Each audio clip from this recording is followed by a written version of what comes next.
जय हिंद दोस्तों, स्वागत है आपका फिर से एक नए वीडियो में। फ्रेंड्स, मैं आज आपके लिए लेकर आ चुका हूं क्लास 12 हिंदी व्याकरण, जहां से आपके 6 अंक बिल्कुल कंफर्म होने वाले हैं, एक भी नंबर नहीं कटने वाले। वो कैसे मैं आपको बताऊंगा। तो 2 अंक आपके रस के मिलते हैं और 2 अंक छंद के और 2 अंक आपके अलंकार के मिलते हैं। तो वो कैसे मिलते हैं फ्रेंड्स, जैसे आपका अलंकार लिखने के लिए आ गया तो वहां पर कैसे आता है कि उसकी परिभाषा सहित एक उदाहरण लिखिए। तो 1 अंक आपका उदाहरण का होता है और 1 अंक उसकी परिभाषा का होता है। तो चलिए फ्रेंड्स, हम शुरू करते हैं। तो सबसे पहले है हमारा अनुप्रास अलंकार। जहां किसी वर्ण की अनेक क्रम से आवृत्ति हो वहां अनुप्रास अलंकार होता है। जैसे आप उदाहरण में देख सकते हैं, चारु चंद्र की चंचल किरणें खेल रही थी जलथल में। तो फ्रेंड्स, ये आपका उदाहरण है और ये आपकी परिभाषा है। इतना अगर आप लिख देते हैं तो यहाँ आपके 2 नंबर कन्फर्म है, एक भी नंबर 2 में से नहीं कटने वाला, क्योंकि 1 नंबर परिभाषा के और 1 नंबर उदाहरण के। तो यहाँ से आपके 2 नंबर कंप्लीट हुए। अगर अनुप्रास अलंकार लिखने के लिए आता है तो आपका जो सेकंड नंबर में है यमक अलंकार। तो यमक अलंकार की परिभाषा आपको बिल्कुल इजी है, ऐसे तैयार कर लेना। यमक का अर्थ है जोड़ा, यानी मतलब जुड़ा हुआ। तो जहां पर कोई शब्द एक से अधिक बार प्रयुक्त हुआ हो किंतु अर्थ भिन्न भिन्न हो वहां पर यमक अलंकार होता है। सिंपल से परिभाषा है कि जहां कोई शब्द एक से अधिक बार आता है और उसके अर्थ अलग अलग हैं वहां पर यमक अलंकार होता है। जैसे यहाँ पर उदाहरण में आप देख सकते हैं फ्रेंड्स कि कनक कनकता सौगुनी मत काता अधिकाय या पाए बौराय जग वा खाए बौराय। तो फ्रेंड्स, यहाँ पर उदाहरण में आप देख सकते हैं कि कनक शब्द 2 बार आया है और इसके अर्थ भिन्न भिन्न। तो मैं आपको स्पष्टीकरण में भी बता देता हूं, हालांकि आपका स्पष्टीकरण लिखने के लिए नहीं आता है। तो पहले कनक का अर्थ है सोना और दूसरे कनक का अर्थ है धतूरा। तो आपका क्या होगा, यमक अलंकार होगा। तीसरा है रूपक अलंकार। रूपक अलंकार में क्या दिया हुआ है कि जहां उपमेय पर उपमान का अभेद आरोप स्थापित कर दिया जाए वहां पर रूपक अलंकार होता है। तो फ्रेंड्स, यहाँ पर मैंने 2 उदाहरण लिख दिए हैं। जैसे है अंबर पनघट में डूब रही तारा घट उषा नगरी, और दूसरा है चरण कमल बंदे हराई। इनमें से 2 में से आपको जो भी सरल लगे उसे आपको याद कर लेना है और लिख देना है। ये आपका रूपक अलंकार है। इसके बाद नेक्स्ट है उपमा अलंकार। उपमा अलंकार में क्या है, जहां पर रूप रंग गुण धर्म के कारण एक वस्तु उपमेय की तुलना दूसरी वस्तु उपमान से की जाती है वहां पर उपमा अलंकार होता है। या आप सिंपल भाषा में कह सकते हैं कि जहां उपमेय से उपमान की तुलना की जाए वहां पर उपमा अलंकार होता है। या आप इसे याद कर सकते हैं कि जहां रूप रंग गुण धर्म के कारण किसी वस्तु की तुलना दूसरी वस्तु से की जाए वहां पर उपमा अलंकार होता है। तो फ्रेंड्स, आप उदाहरण में देख सकते हैं कि हरिपद कोमल कमल से। तो यहाँ और दूसरा उदाहरण है आपका फूलों सा चेहरा तेरा कलियों से मुस्कान है। तो यहाँ पर ये आपका सिंपल उदाहरण है, दोनों भी सरल हैं, आप किसी को भी याद कर सकते हैं। तो यहाँ पर फ्रेंड्स, जो हरिपद कोमल कमल से है, हरि के पदों की तुलना कमल से की गई है, अर्थात दोनों को कोमलता का रूप विद्यमान है। तो यहाँ आपका क्या होगा, उपमा अलंकार होगा। इसके बाद आपका जो नेक्स्ट है उत्प्रेक्षा अलंकार। उत्प्रेक्षा का अर्थ है कल्पना करना या संभावना करना।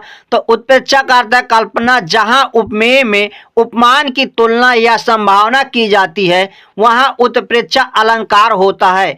जैसे मनु मानो जनु जानो जैसे शब्द आने पर उत्प्रेक्षा अलंकार पहचाना जा सकता है। यह जहां पर किसी व्यक्ति विशेष या वस्तु की संभावना या कल्पना की जाती है वहां आपका क्या होता है, उत्प्रेक्षा अलंकार होता है। उदाहरण में आप देख सकते हैं, सोहत ओढ़े पित पटु श्याम सलोने गात मानो नीलमणि सायल पर आतप परो प्रभात। ये आपको लिख देना है। इसके बाद नेक्स्ट है श्लेष अलंकार।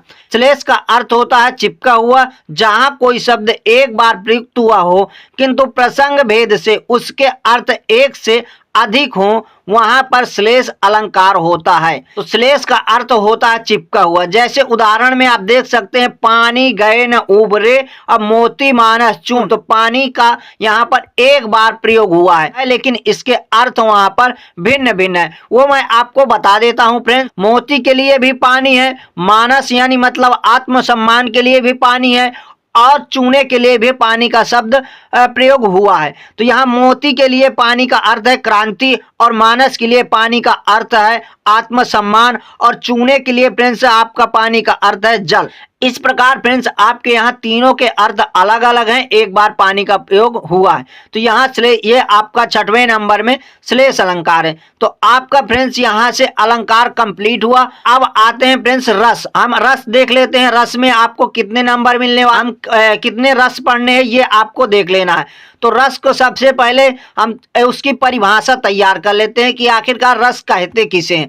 कविता को पढ़ने अथवा नाटक को देखने से पाठक के या दर्शक को जो आनंद प्राप्त होता है वह रस कहलाता है। तो सिंपल से परिभाषा है फ्रेंड्स, कोई भी पूछ ले कि रस किसे कहते हैं, तो कविता को पढ़ने अथवा नाटक को देखने, कहानी को पढ़ने या पाठक या दर्शक को जो आनंद प्राप्त होता है वह रस कहलाता है। तो चलिए आप देख सकते हैं फ्रेंड्स, फर्स्ट नंबर में है आपका श्रृंगार रस। श्रृंगार रस कैसे लिखना है, उसका उदाहरण क्या है।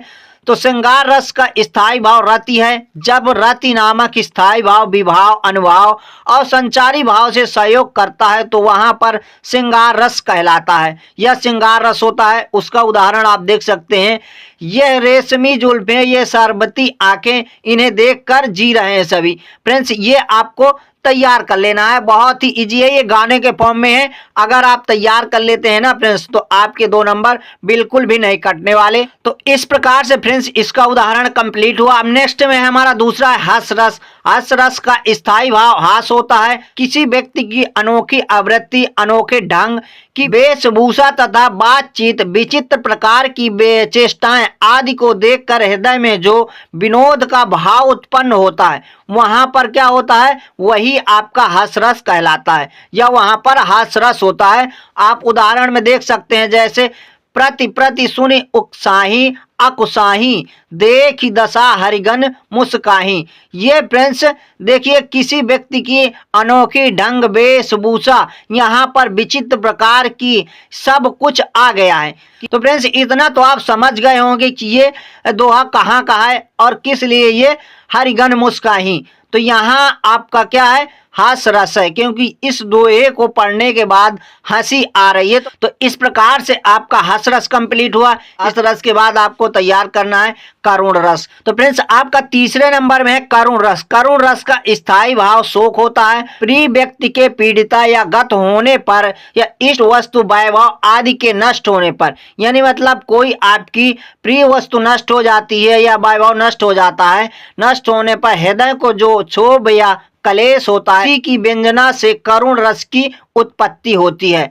उसी की व्यंजना से करुण रस की उत्पत्ति होती है। जैसे आप उदाहरण में देख सकते हैं फ्रेंड्स की शोक विकल सब रोवहि रानी, रूपशील बल तेज बखानी, करहि विलाप अनेक प्रकारा, परहि भूमि तल 12 तो फ्रेंड्स आप समझ गए होंगे ये दोहा कहाँ से लिया गया है। तो यहाँ पर बताया भी गया, किसी प्रिय व्यक्ति के पीड़िता या गत होने पर या इष्ट वस्तु वैभव आदि के नष्ट होने पर हृदय को जो क्षोभ का कलेश होता है, उसी की व्यंजना से करुण रस की उत्पत्ति होती है।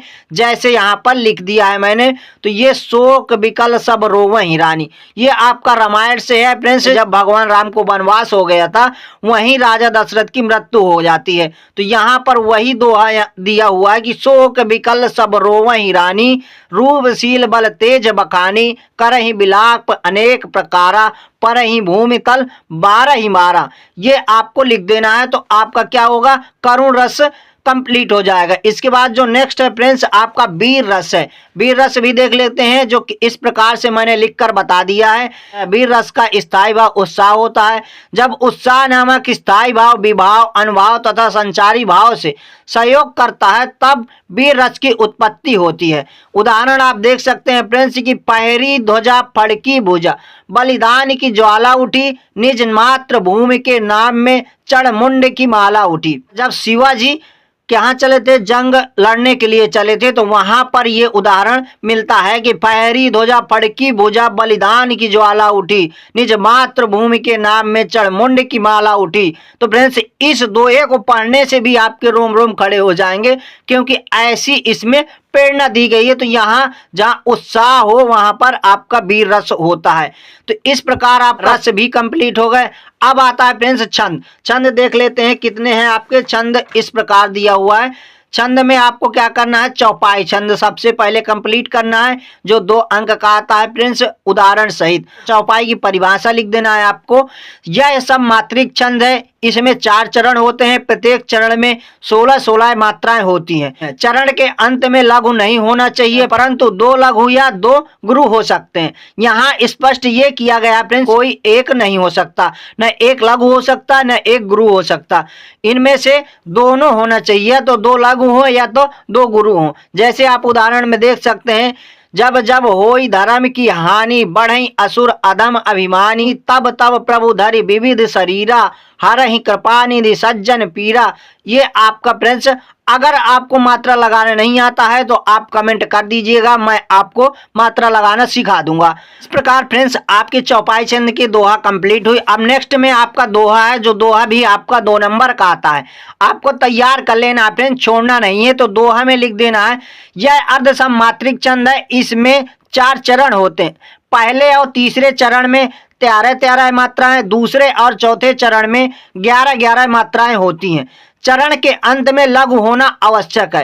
फ्रेंड्स अगर चरण के अंत में लघु हो तो आप समझ जाइएगा कि ये दोहा है। ऐसे मैं आपको दोहा में बता देता हूं कि श्री गुरु चरण सरोज रज, निज मन मुकुर सुधार, बरनहु रघुबर विमल जस, जो दायक फल चारि। ये इसका उदाहरण है। ये शायद आपको याद भी होगा। तो अगर आप लास्ट में देख लेते हैं कि लघु है तो किसी भी दोहे में, तो आप समझ जाइएगा कि ये दोहा है। इससे लिए आपका कहाँ चौपाई और दोहा 2 कंप्लीट हुए। इसके बाद आपका जो नेक्स्ट है फ्रेंड्स सोरठा है, जो इस प्रकार कुछ इसको भी लिखकर बता दिया हूं। सोरठा क्या होता है, यह दोहे का उल्टा होता है। इसके प्रथम एवं तृतीय चरण में 11-11 मात्राएं तथा द्वितीय एवं चतुर्थ चरण में 13-13 मात्राएं होती हैं। ये दोहे का क्या होता है, उल्टा होता है। जैसे फ्रेंड्स यहाँ पर आप उदाहरण में देख सकते हैं कि नील सरोवर श्याम तरुण अरुण वरिज नयन, करऊं सुमम उर्धाम सदा क्षीर सागर नयन। ये आपका उदाहरण है। अगर मात्राएं नहीं आती लगाना फ्रेंड्स कमेंट कर दीजिएगा, मैं आपको बता दूंगा। इस प्रकार फ्रेंड्स आपका दोहा और सोरठा कंप्लीट हुआ, चौपाई कंप्लीट हुआ। अब आपका आता है फ्रेंड्स कुंडलिया छंद, जो कुछ इस प्रकार से दिया हुआ है। हालांकि ये पेपर में आता नहीं है, कभी कभी पूछ भी लेता है। तो फ्रेंड्स अगर आप चाहें तो इसे भी तैयार कर सकते हैं। तो आपका क्या है कुंडलिया छंद में, यह एक विषम मात्रिक छंद है। इसमें 6 चरण होते हैं। पहले 2 चरण दोहे के और बाद में 2 चरण रोला के होते हैं।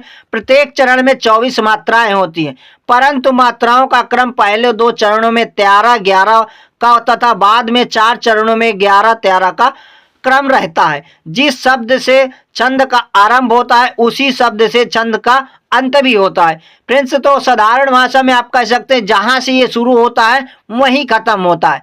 जिस शब्द से ये शुरू होगा उसी शब्द से इसकी समाप्ति हो जाएगी। तो आप उदाहरण में देख सकते हैं कि लाठी में गुण बहुत है, सदा राखिए संग, गहिर नदी नाला जहां तहां बचावे अंग, तहां बचावे अंग झपट पुत्ते को मारे, और दुश्मन दावा गिर हो तिनहू को झारे, कह गिरधर कबीराय सुनो ओ मेरे पाठी, सब हथियार छोड़ हाथ में लीजिए लाठी। साथ में कह सकते हैं या फ्रेंड्स हाथ में कह सकते हैं, एक ही है। तो ये आपको तैयार कर लेना है। ये आपको हंसी आ रही होगी कि लाठी में गुण बहुत है, सदा राखिए संग, गहिर नदी नाला तहां जहां बचावे अंग, तहां बचावे अंग झपट कुत्ते को मारे, दुश्मन दावा गिर हो तिनहू को झारे, कह गिरधर कबीराय सुनो ओ मेरे पाठी, सब हथियार साथ में लीजिए लाठी। ये आपका कुंडलिया छंद है फ्रेंड्स, जो काफी ज्यादा इम्पॉर्टेंट भी है और इम्पॉर्टेंट नहीं भी है, क्योंकि कुंडलिया छंद पूछता भी है और नहीं भी पूछता। तो इस प्रकार फ्रेंड्स मैंने आपके दोहा, रोला, सोरठा, चौपाई सभी कंप्लीट करवा दिए हैं, जो काफी ज्यादा इम्पॉर्टेंट है फ्रेंड्स। तो ये आपका 6 नंबर यहाँ से फ्रेंड्स आपके कंप्लीट हो जाएंगे, क्योंकि रस छंद, अलंकार, ये सभी मैंने बता दिए हैं। अगर आप इतना तैयार कर लेते हैं तो आपके बिल्कुल कंप्लीट नंबर मिलने वाले हैं। अब मिलते हैं नेक्स्ट वीडियो में नेक्स्ट टॉपिक के साथ। तब तक के लिए जय हिंद, वंदे मातरम।